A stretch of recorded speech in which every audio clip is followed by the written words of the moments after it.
পঞ্চায়েত সমিতির সভাপতিকে দলের সদস্যদের নিয়েই কাজ করার নির্দেশ তৃণমূলের জেলা সভাপতি অপূর্ব সরকারের।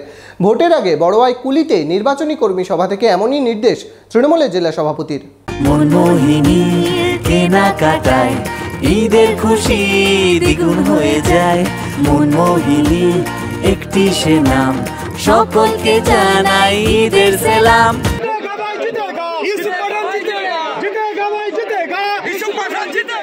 বড়োয়ায় তৃণমূল প্রার্থী ইউসুফ পাঠানকে নিয়ে নির্বাচনী সভা থেকে বড়োয়া পঞ্চায়েত সমিতির সভাপতিকে দলের সদস্যদের নিয়ে বসার বার্তা জেলা তৃণমূল সভাপতির। বিজেপি সিপিএম কংগ্রেস সদস্যদের সাথে বসলে দল থেকে সম্পর্ক ছেদ করা হবে বলে স্পষ্ট বার্তা জেলা সভাপতির।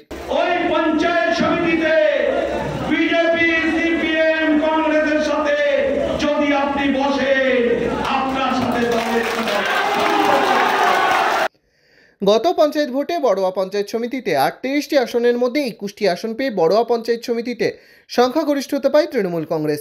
যদিও বোর্ড গঠন করতে পারেনি তৃণমূল। বিরোধীদের সাথে নিয়েই সভাপতি হন তৃণমূলের সুলতানা খাতুন এবং সহকারী সভাপতি হন বিজেপির। বিরোধীদের নিয়ে স্থায়ী কমিটি গঠন করে সভাপতি। শনিবার বড়োয়ার কুলিতে নির্বাচনী সভা থেকে জেলা সভাপতি পঞ্চায়েত সমিতির সভাপতিকে নির্দেশ দেন তৃণমূলের সদস্যদের নিয়ে বসেই কাজ করার।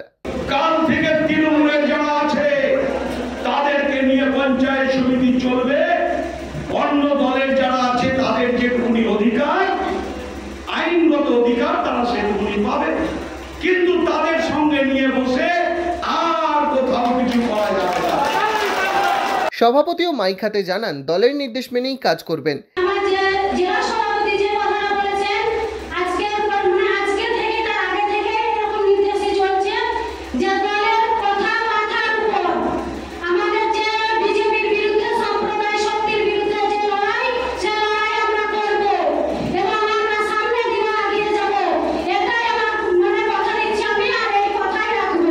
এদিন সভায় অপূর্ব সরকার ছাড়াও উপস্থিত ছিলেন বহরমপুর লোকসভা তৃণমূল প্রার্থী ইউসুফ পাঠান, ব্লক তৃণমূল সভাপতি গোলাম মুর্শেদ জর্জ সহ অন্যান্য তৃণমূল নেতৃত্ব।